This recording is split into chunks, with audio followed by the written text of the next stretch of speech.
जब आप पहली बार किसी के साथ प्यार में पड़ते हैं, जब प्यार का इजहार होता है, तो वो प्यार आपके सर चढ़ के बोलता है। आप सातवें आसमान पर होते हो और आपका दिल नाच रहा होता है। झूम रहे होते हो आप पागलों की तरह। आप हद से ज़्यादा उतावले, हद से ज़्यादा बेचैन होते हो। इस एक्साइटमेंट में, इस बेचैनी में आप मैनी टाइम उस शुरू हुए प्यार को ख़त्म कर देते हो और आपको पता ही नहीं चलता कि वो इंसान आपको क्यों छोड़ के चला गया। आप तो उसे प्यार करते थे, आपने उसको इतना सपोर्ट किया, उसकी हेल्प की, फिर भी वो चला गया। वो क्यों चला जाता है, आज ये बताऊंगी इस वीडियो में। वीडियो शुरू करने से पहले अगर आप मेरे चैनल पर पहली बार आए हैं तो इस वीडियो को लाइक करें, चैनल सब्सक्राइब करना बिल्कुल ना भूलें। शुरू करते हैं वीडियो। जब प्यार की शुरुआत होती है ना, तो आप उसके इर्द गिर्द रहना चाहते हो, हर वक्त उसके साथ रहना चाहते हो। उसके एक कॉल को आप बेल भी नहीं बजने देते, तुरंत उठा लेते हो। उसको एक बार बस खांसी आती है ना, आप उसके लिए अवेलेबल हो जाते हो दवाई लेकर। वो आपसे कुछ हेल्प भी ना मांगे, तब भी आप उसके दरवाजे पे खड़े होते हो कि यार मजनू बन के कि बता दो कुछ काम है। तो आपके अंदर उससे मिलने की एक्साइटमेंट इतनी ज़्यादा होती है कि वो आपसे मना कर रही होती है, मना कर रहा होता है कि यार बिजी हूँ, बट क्योंकि आपके ऊपर वो नए प्यार का खुमार है तो आप जिद करने लग जाते हो कि यार मिलना है, मिलना है, मिलना है। उसे आपके साथ में अभी घूमने का मन नहीं है, आप इतने पागल हो कि आपको घूमना ही है। उसे इस समय कहीं नहीं जाना, बट आपको मिलना है। वो नाइट में सोना चाहता है क्योंकि पूरा दिन वो थक चुका है या थक चुकी है, बट आपको बात करनी है। आप इतने ज़्यादा प्यार से भरे हुए हो ना कि आप ये झेल ही नहीं पाते कि वो सो कैसे रहा है, वो रात में मुझसे बात क्यों नहीं कर रहा। जाने अनजाने प्यार के चक्कर में, एक्साइटमेंट के चक्कर में आप बावरे हो जाते हो। आप उसके पीछे ऐसे हाथ धो के पड़ जाते हो ना कि आपको खुद समझ नहीं आता कि वो आपसे परेशान हो रहा है। ये उतावलापन, ये जो बेचैनी है ना कि यार बस रह ही नहीं पा रहा तेरे बिना, अब नहीं मैं एक पल भी रह सकता, ये चीज़ें शुरू के एक हफ्ते में, एक महीने में, 2 महीने में तो अच्छी लगती हैं।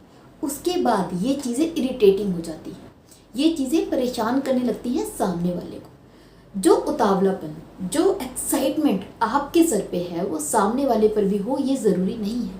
मैनी टाइम लोग थोड़े मैच्योर होते हैं, वो थोड़ा अच्छे से डील करते हैं, वो इतने पागल नहीं होते, बट क्योंकि आप ये बच्चों जैसा बिहेव करते हैं, ये चीज़ उसको पसंद नहीं आती।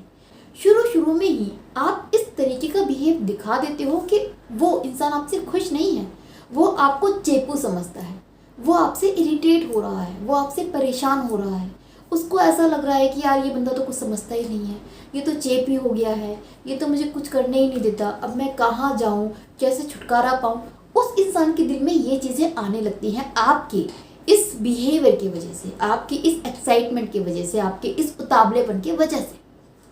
ऐसे में फिर वो बहाना ढूंढता है कि मैंने इसके साथ रिश्ता तो बना लिया, लेकिन मैं तो नहीं चला पाऊंगा इसके साथ में, मेरे बस की ही नहीं रहना जी, ऐसे इंसान को कौन देगा, ये तो मेरा पीछा ही नहीं छोड़ता, ये तो बावरा है, ये तो मजनू हो गया है। ये सोच के वो इंसान इधर उधर के फालतू के बहाने बनाता है, आपका कॉल नहीं उठाता, आपसे बात करना बंद कर देता है, आपको अवॉइड करना शुरू कर देता है, आपसे फिर झगड़ा करना शुरू कर देता है और एंड में आपका ब्रेकअप हो जाता है। उस ब्रेकअप के बाद आप बन जाते हैं मजनू कि भाई लैला ने मुझे छोड़ा तो क्यों छोड़ा, मजनू तो प्यार करता था। आपको ये समझ ही नहीं आता कि मजनू प्यार नहीं कर रहा है, मजनू मजनू बन गया है, इसलिए लैला ने छोड़ दिया। तो इस तरीके का उतावलापन अच्छा नहीं होता, इस तरह की बेचैनी अच्छी नहीं होती। जब प्यार की शुरुआत होती है ना, तो थोड़ा सा हद में रहें, थोड़ा सा लिमिट में रहें। ये जो पागलपन होता है, ये जो बच्चों वाला बिहेवियर होता है ना, ये वही पसंद करेगा जो खुद पागल होगा, खुद बच्चा होगा। एक मैच्योर इंसान इस तरह का बिहेवियर नहीं झेल पाता, उसके साथ में डील नहीं कर पाता, कर ही नहीं सकता। और ये आपका बचकाना बिहेवियर बहुत बड़ा रीज़न होता है शुरुआत में ही ब्रेकअप का।